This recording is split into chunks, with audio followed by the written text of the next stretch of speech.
ልታዋጪ ነበረ። እኔ ግን አንቺን ዋስቼ ከእሷ ጋር ተቀመጥኩኝ። እባክሽ እናቴ ይቅርታ አድርጊልኝ። በጣም ናፍቀሽኛል። እኔ ልጅ እኔ እናትሽ አለሁልሽ። እኔ ልቀቅሽ። አንቺ ውሸታም! ይሄን ሁሉ የውሸት ታሪክ ከየት አባሽ ፈጥረሽ ነው የምታወሪው? እውነቱን ባላቅ ኖሮ አምንሽ ነበር። እዚህ ማንነቱ ስም ምንም አይቀይረውም። ንገሪያ ስላለኝ ግን እነግርሻለሁ። አዎ ሳሚን የነገረኝ። ሳሚ? አዎ ሳሚ ደውሎ ቃል በስተመጨረሻ ጉዳት ደረሰባት። ምክንያቱም ከወይዘሮ ሰላም ቤት ተባራ ስለወጣች እናቷን ደግሞ የውሸት ታሪክ ፈጥሬ አሳምናለሁ ብላ ስትቀባጥር እናቷ ራሱ አላመናቻትም። ምክንያቱም ሳሚ በመጀመሪያ ደውሎ ነግሯት ስለነበረ ማለት ነው። ሰላም ሰላም! ውድና የተከበራችሁ ውድ ቻናል ቤተሰቦች እንዴት ናችሁ? ደህና ናችሁ ወይ? ዛሬም አደራ ድራማ ነው ይዤላችሁ የመጣሁት። ባለፈው ክፍል ላይ ሳሚ አላልኩም ብሌንና ወይዘሮ ገነት እያወሩ በነበረበት ሰዓት ዳግም ምንድነው የሆነ? ምን ሆኖ ነው የጠጣ? ምክንያቱም መጠጥ ደግሞ የሚጠጣው ከአንቺ ጋር ሲጣላ ነው። ስለዚህ ምንድነው የሆናችሁት? ለምንድነው የተጣላችሁ? ብላ ብሌንን እየጠየቀቻት በነበረበት ሰዓት ብሌንም ምንም አልተጣላንም፣ ምንም አልሆንም፣ ለምንስ እንጣላለን በምትል ሰዓት እንግዲህ ዳግም ተኝቶ ነበር። ዳግምዬም የአቶ በኃይሉን ነገረችው። ምንድነች የምትባለው እሷን አግኝቶበት ይሄ ምንድነው እማዬ ምንድነው እያላት ነበር ያለቀው ማለት ነው። ከዛ ክፍል ጀምረን ዛሬ አብረን የምንቆይ ይሆናል። እስከ ቪዲዮ ፍጻሜ ድረስ አብራችሁን ቆዩ። ለቤቴ አዲስ ከሆናችሁ ደግሞ ሰብስክራይብ እያደረጋችሁ ላይክ፣ ሼር በማድረግ ሀሳብ አስተያየታችሁን ደግሞ በኮሜንት አስቀምጡልኝ፣ እመልሳለሁኝ።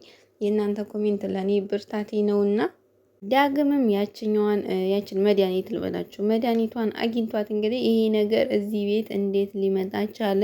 ማን ነው ያመጣው? እንዴትስ ሊመጣ ቻለ? ገነት ምንም መመለስ አልቻለችም፣ ምንም መናገር አልቻለችም። እውነቱን ብትነግረው ዳግም ደግሞ የሆነ እንትን ነው ችኩል ነው፣ ሄዶ የሆነ ነገር ያደርገዋል አቶ በኃይሉን።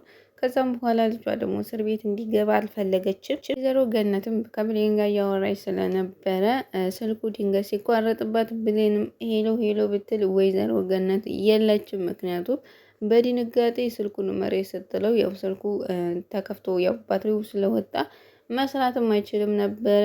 አቶ ሳሚሻ ደግሞ ይሄንን እድል እየተጠቀመ ነው። ምን ነው ሰላም አይደለም ወይ ብሎ በሚጠይቃት ሰዓት እያወራን ነበረ።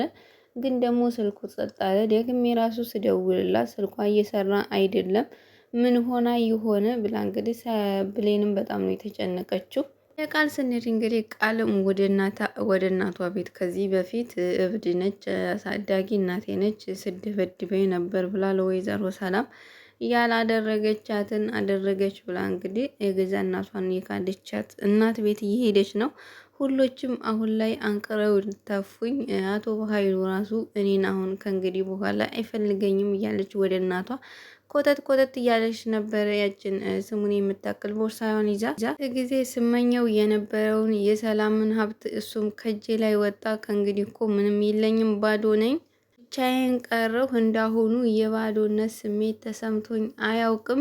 ሳሚ እውነቱን ነው ባዶ ነሽ ብሎኝ ነበረ እያለች እንግዲህ ሳሚ ያላትን እያስታወሰች ለራሷ እየነገረችው እየተጽናናች ትገኛለች። ወይዘሮ ቃል እንግዲህ በኋላ መሄጃ ስለሌለኝ ወደ መከራኛ እናቴ ቤት ልሂድ እያለች እንግዲህ በምትሄድ ሰዓት ወይዘሮ አላልኩም የቃል እናትም ወደ ላይና ወደ ታች እየመዱ ፊት ለፊት ተገናኝተዋል መንገድ ላይ። እናቷን በመንገድ ላይ ባየቻት ሰዓት እንግዲህ እሷ አመጣ ስለወለደችኝ የእናትነት ሆዷ አያስጨክናትም። ምክንያቱም አታባረረኝም፣ ታስጠጋኛለች፣ አብሬያት እንድኖር ትፈቅድልኛለች ብላለች። እንግዲህ ምክንያቱም የውሸት መስካሪ ራሱ አምታስመስክራባት ነበረ። ግን ደግሞ አሁን አማራጭ ስታጣ ኮተት ብላ ወደ እናቷ ሄዳለች። እውነተኛ እናቴ ደሜ ስጋዬ አንቺ ነሽ እናቴ፣ ይሄው ተመልሼልሽ መጣሁ አለ እያለች እንግዲህ አሁንም እዚህ ጋር ራሱ መታ እውነትን ተናግራ መጋፈጥ አልፈለገችም። ማስመሰልን የፈለገች ማለት ነው። ምክንያቱም እውነቱን ከነገረቻት የቃል እናት ራሱ እንደማታስጠጋትና አብራት እንድትኖር እንደማትፈቅድላት ታውቃለች ቃል ማለት ነው። ምክንያቱም እናቷ ጋር አማራጭ ስታጣ እንግዲህ ከፈለው ጩሂብኝ ሚችኝ አንቺ ከሌሎች ትሻልኛለሽ እያለች እንግዲህ ወደ እናቷ እየተንደረደረች ነበረ። ቃልም እናት ምን አባሽ ፈልገሽ ነው እየመጣሽው በምትላት ሰዓት እንግዲህ ቃልም እናቴ በድዬሻለሁ ይቅርታ አድርጊልኝ፣ ሁሌም ያንቺ ልጅ ነኝ እናቴ ይቅርታ አድርጊልኝ። ሰላምስ እናትሽ አይደለችም ወይ? የእሷ እናትነትስ ቀረ ወይ? አንተ ያት ምንም ባላጠፋው ጥፋት እኔን ከቤቷ እንደ ቆሻሻ ነው ያወጣችና የጣለች። መሄጃ የሌለኝ መስሏት በንቀት ሂጂ ጎዳና ላይ ውጪ ብላ አባረረች። ቃልም እናት ጎዳና አንቺን እንደዛ ብላ ሰደበችሽ ወይ በምትላት ሰዓት ቃልም አዎ እንደዛ ብላ ነው የሰደበችኝ። እናት እንደሌለው ያንቺን ልጅ ጎዳና ላይ ውጪ ብላ አባረረችኝ። ምን አይነት ቤተሰብ እንዳለኝ እኮ ስለማታቅ ነው ቤት ያለ ቤተሰብ ግንብ ወና ነው ብያት ቤቷን ጥዬላት ወጣው። ለእናትም ግራ ገብቷት አሁን ከቤቷ አባረረችኝ አላልሽም ነበረ እንዴ ነው ደግሞ አሁን ጥዬላት ወጣው ያልሽው? ቃልም አዎ ብላኛለች በምትላት ሰዓት እና ታዲያ ቤተሰብ የሌለው ቤት ባዶ ግንብ ነው ብያት ወጣሁ የምትዩ ለምንድን ነው? ወይስ አንቺ ነሽ ጥለሽ የወጣሽ ወይስ እሷ ነች ከቤቷ ያባረረች? ሁለቱም ብላለች። ምክንያቱም ቃል ምንም ለማድረግ አልቻለችም። የቃል እናትም ሁለቱም ማለት ምን ማለት ነው? መሪያ እሷ ነበረች ልታስወጣኝ የነበረችው። ያው እንደምታስወጣኝ ቀድሜ ሳግን እኔ ራሴ ነኝ ቀድሜ የወጣሁት። ክብር የሚነካና ቤተሰብን የሚያንቋሽሽ ስድብ ነው እየሰደበችኝ የነበረው። አንቺን ራሱ ስምሽን እየጠራች ስትሳደብ ነበረ። የቃል እናትም እኔን ራሱ ሰደበችኝ እኮ እኔን ሰደበችኝ እያለች እሷም እየተናደደች ነበር። እኔን ስም እየተጣራች ነው ወይ እየተሳደበችው በምትላት ሰዓት ቃልም እንግዲህ ሌላ አማራጭ ስለሌላት እዚህ ጋር በውሸት ዋሽታ መግባት ስለነበረባት አዎ እንደዚያ እያለኝ በምትሳደብ ሰዓት ስሜቴን መቆጣጠር ሲያቅተኝ ቤቷን ጥዬላት ወጣሁ። የአንቺ ስም በመጥፎ ሲነሳ በጣም ነው የሚያመኝ። እሷ ቀድማ ከማባረሯ በፊት እኔ ነኝ ቀድሜ የወጣሁት። ገርምሽ እኮ እናቴ እኔ ለመውጣት ስሞክር እጄን ይዛ ለማስቆም ሞከረች በምትላት ሰዓት ልታስቆምሽ ብላለች። የቃል እናትም እዚህ ጋ የቃል እናት ሁሌም ማለት ጀግና ነች። በጣም ደስ የምትል ቆራጥ ሰው ነች። ከዚህ በፊትም ሳሚ አምቷት በጣም ነበረ ቃልን ተጋፍጣት ነበረ። ቃል ግን ምንም ከውሸት የምትመለስ ፍጥረት አይደለችም። ህይወቴን አታበላሺ፣ ስለዚህ ወደ መጣሽበት ሂጂ እያለች ራሱ ስትለምናት ነበረ።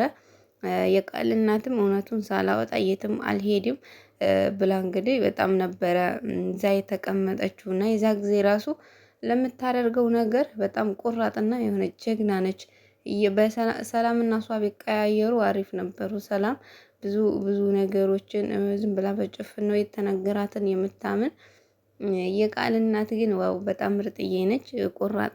ወደ ቃልና የቃል እናት ስንመለስ እንግዲህ እንዴት ነው ይዛ ደግሞ የምታስቀርሽ በምትላት ሰዓት ውጭልኝ በምትለኝ ሰዓት ለምኛት እንዲቀር እኮ ፈልጋ ነው። እኔ የማን ልጅ እንደሆነች አላወቀችኝም እኮ የኩርዋ የሀረግ ልጅ ነኝ። እናትም አባትም ሆና እሷ ነች ያሳደገች። ጀግና ልጅ ነኝ። እውነት ነው ምልሽ እናቴ አንቺን ከተናገረች በኋላ ጭራቅ ሆና ነው የታየችኝ።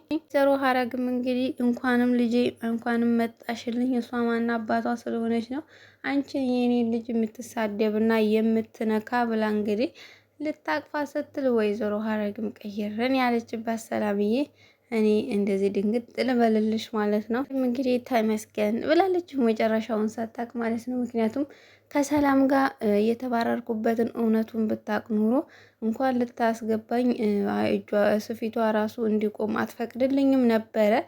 ግን ደግሞ የውሸት ታሪክ ፈጥሬ አሳምኛታለሁ ብላ ሳትጨርሰው ለሌላ ዱብዳ ነው የተፈጠረባት። የቃል እናትም እንግዲህ ነይ ልጄ ነይ ልቀፍሽ ብላት እንግዲህ ቃልም ሰፍ ብላ ስትሄድ እንግዲህ በጥፊ አጭላታለች። ጥፊዋን ቀምሳለች።